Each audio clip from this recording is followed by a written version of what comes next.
Sir, Congress का तो अब पूरा इतिहास भी खुल गया है ना कि 1963 या 64 में भी ऐसा ही कानून था, फिर 1975 के आसपास भी था, 1984 में भी ऐसा ही कानून था, जिसको 1985 में राजीव गांधी ने ही हटाया था ताकि इंदिरा गांधी की संपत्ति उनके बच्चों को मिल सके। ये सब बातें भी तो खुलकर पब्लिक डोमेन में आ गई हैं। पहले ढके छुपे होता था, अब सब कुछ खुल के सामने आ गया है।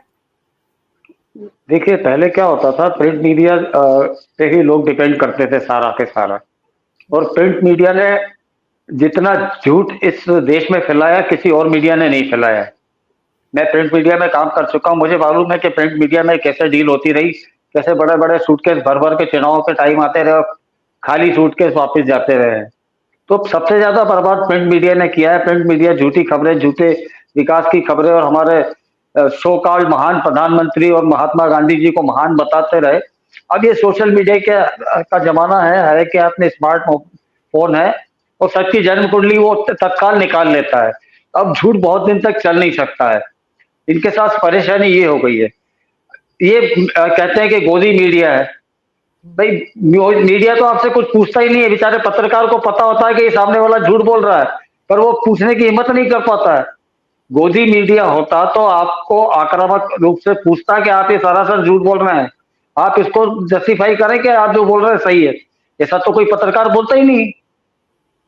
भाई, अमेरिका और यूरोप में जो पत्रकार इतना ब्लंटली प्रधानमंत्री से या विपक्ष के नेता से प्रश्न पूछ लेते हैं, हमारे यहाँ कोई पूछता है क्या? और प्रधानमंत्री को जितनी गाली हमारे देश में दी जाती है, किसी और देश के प्रधानमंत्री को गाली देता है क्या? आपने देखा कल अमेरिका में उसको लात घूंसे मार मार के कैमरामैन को पटक दिया था पुलिस ने। यहां हो जाता तो अभी इंटरनेशनल मीडिया में और पूरे सोशल मीडिया पे एक खबर छा जाती, फ्रीडम ऑफ एक्सप्रेशन का क्वेश्चन आ जाता। तो यहां जितनी फ्रीडम ऑफ एक्सप्रेशन है किसी और मुल्क में नहीं है, और इस पर रोक लगना चाहिए। मैं तो बहुत फेवर में हूं। राहुल गांधी कितने फ्रस्ट्रेटेड है, ये कल उनकी भाषा से समझ में आ रहा था। मोदी डर जाता है, मोदी तुम्हें उसके बाद की उम्र का है। शायद वो राजीव गांधी जिंदा होते तो उनको भी इसी भाषा में संबोधित करते। तो आदमी की भाषा जब वो गाली गलौज पे उतर आता है, तो आप समझ जाइए कि उसके पास बोलने के लिए कुछ नहीं है, इसके पास कोई तर्क नहीं बचे हैं। वो तर्क विहीन हो चुका है और आए बाएं शाएं बक रहा है। इसीलिए आप ये देखिए ना कि ये जो घोषणा पत्र है, इसमें तो मीडिया के लिए भी एक चैप्टर है। 47 पन्नों का जो घोषणा पत्र है कांग्रेस, उसमें तो मीडिया के लिए भी लिखा गया है कि उनकी फ्रीडम को बहुत नुकसान पहुंच रहा है, हम आएंगे तो उनको आजाद कर देंगे, वगैरह वगैरह सारी बातें उसमें लिखी हुई है। इनका क्या मतलब है? जब यूपीए से पहले जब भी कांग्रेस की सरकारें रही है सर, आपने तो वो वक्त भी देखा है, उस वक्त मीडिया कितना फ्री था, सब जानते हैं। वो अहमद पटेल क्या करते थे मीडिया के साथ? नहीं नहीं, और आपने देखा नहीं, अभी भी वो उस मीडिया के कुछ जो सो कॉल्ड बहुत बड़े बड़े पत्रकार हैं, मुख्यमंत्री के साथ बैठ के चिकन उड़ाते हैं और बाद में वो माइक लेके बसों में और उसमें घूमते हैं। वो सोचते हैं कि पब्लिक कह देगी कि इनकी गारंटी ज्यादा विश्वसनीय है बजाय मोदी की गारंटी की। और जब वो दिखाया जाता है तो कपड़े फाड़ने लगते हैं। अमेरिका में वो सज्जन जाते हैं, पब्लिक उनके विरोध करती है तो हाथापाई पे उतर आते हैं। तो ये किस तरह के पत्रकार थे, कैसी फ्रीडम ऑफ स्पीच थी, ये लोगों को समझ जाना चाहिए कि जो पत्रकार की हैसियत सिर्फ एक मुर्गा खा के किसी के फेवर में बोलने की हो, उन्होंने पत्रकारिता जीवन भर क्या की होगी? सर, उनको तो पद्म भूषण भी उसी जमाने में मिले, पद्मश्री भी। देखिए, पद्मश्री तो और भी कई लोगों को मिले हैं, पर उन्होंने पाला बदल लिया। उन्होंने वक्त को पहचान लिया कि वक्त हमारा नहीं है।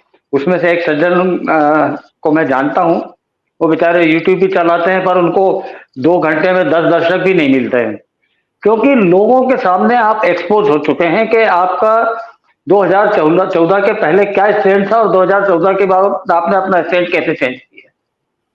तो अब वो चलता नहीं है। अब चलते कौन है? हमारे जैसे अनाड़ी लोग। आज जैसे जमे आपने अपनी जमी जमाई नौकरी छोड़ के अपना किया, क्योंकि आपकी मार्केट में साख है, आपकी विश्वसनीयता है, आपको बाहर से फंडिंग नहीं हो रही है, जो कुछ है आपका लोकल, आपके उससे आप अपने रिसोर्सेस से चला रही हैं। ये जो 10-10 लाख मिलियन व्यूज मिल रहे हैं, ये कहां से मिल रहे हैं? बाहर से पैसा आ रहा है। भाई, एक ग्रुप ने तो पूरा ठेका ले रखा है किसी भी तरह से कि मोदी को डाउन किया जाए। मैं कल टीवी देख रहा था तो वो सारे हिंदुओं की जाति गिना रहा है, रात को 8 बजे कोई उनका एक प्रोग्राम आता है, वो सारी जातियों का बिल्कुल पूरा दिखा रहा था, मुस्लिम की एक भी जाति नहीं गिना रहा था। क्यों भाई? हिंदू चुप बैठता है इसलिए। अगर हिंदू भीड़ का हिस्सा बन जाए, हिंदू भी भीड़ लेकर सड़क पे आने लगे, तो इन सबका क्या होगा? ये लोग सोचते हैं कभी कि आप बहुमत को दबाने की कोशिश करते हैं छोटे मोटे लालच में, तो कल से अगर ये बहुमत भड़क गया तो आप लोगों का क्या अंजाम होगा? सर, राहुल गांधी ने तो घोषणा पत्र में कहा ही है कि बहुसंख्यकवाद इस देश में बर्दाश्त नहीं किया जाएगा। यही तो है उस घोषणा पत्र में। बहुसंख्यकवाद का क्या मतलब हुआ? हिंदू मतलब आप मुस्लिमों का तुष्टीकरण जो करते आ रहे हो उसी को आप आगे चलाने वाले हो। अब हिंदू थोड़ी बर्दाश्त करने वाला है।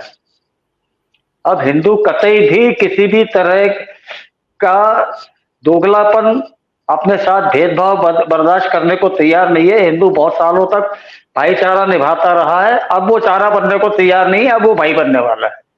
ये पक्की बात है। 2024 के बाद हिंदू भाई बन के रहेगा, और जिसको रहना वो चारा बन के रहेगा, या वो भी भाई बन के रहेगा तो रहेगा। सर, और राहुल गांधी को 30 सीटें अगर आ जाएगी तो आप बहुत बड़ी बात मानना, 30 सीटें अगर राहुल गांधी की पार्टी को आ जाए। सर, आपके आंकलन जो है ना वो बाकी सबसे अलग होते हैं, और इसलिए विश्वसनीय होते क्योंकि आप ही थे जब छत्तीसगढ़ को लेकर आपने मुझसे बार बार कहा था कि अंजू बोलो कि छत्तीसगढ़ में बीजेपी आएगी, लेकिन सबके आंकलन अलग थे, सर्वे सबके अलग थे।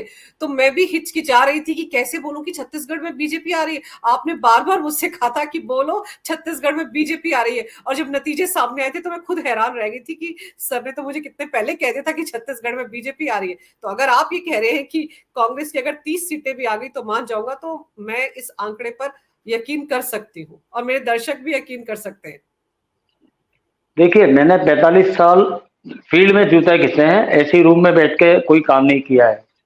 वो भले मैं कारपोरेट में रहा हूं या एडिटोरियल वालों के साथ रहा हूं, फील्ड में खुद जूते घिसे हैं, इसलिए मेरे पास नेटवर्क है। उस नेटवर्क का आदमी मुझे सीना ठोक के कहता है कि सर आप तो बोल दीजिए कि ये होने वाला है।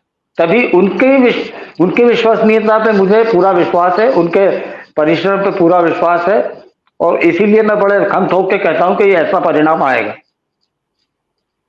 सर, अभी जब पहले दौर की वोटिंग हुई थी ना, उसके बाद बहुत से लोगों ने कहना शुरू किया कि बीजेपी को जिन पन्ना प्रमुखों पर बड़ा नाज है कि बूथ लेवल पर जाकर मैनेजमेंट करते हैं, वो तो बाहर ही नहीं निकले, इसीलिए वोट कम पड़ा और इसीलिए बीजेपी घबराई हुई है। तो आपसे जानना चाहती हूँ कि आरएसएस के जो लोग इस तरह से बूथ मैनेजमेंट करते हैं और लोगों को घरों से बाहर निकालते हैं कि वोट दें, क्या पहले दौर में वो वाकई नदारद थे या एक झूठा नैरेटिव घड़ा जा रहा है?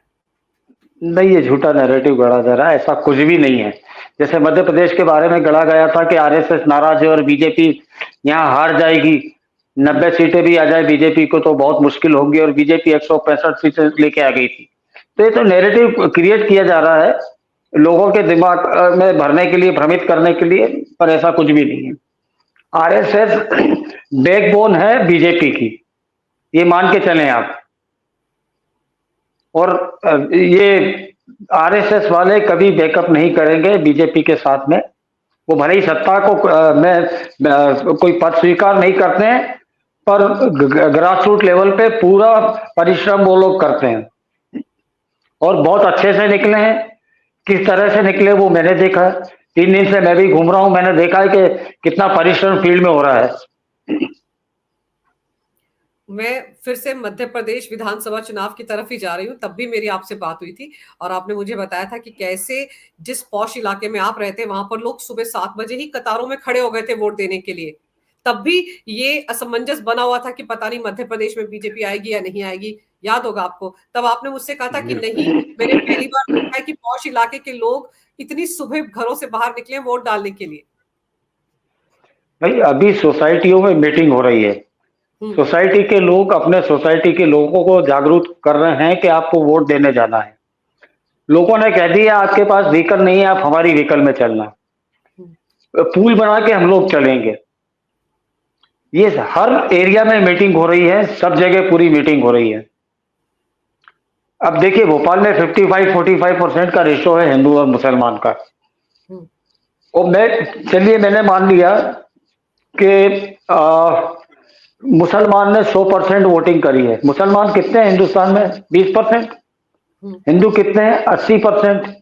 अगर 50% हिंदू ने वोट किया तो कितने परसेंट वोट हो गए? 40 करोड़ वोट पड़ गए। 97 में से कितने परसेंट मुस्लिम हैं?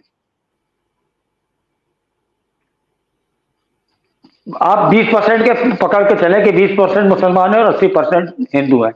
पूरे के पूरे 20% मुसलमान वोट देने आ गए और 50% हिंदू वोट देने आ गए। कौन जीतेगा?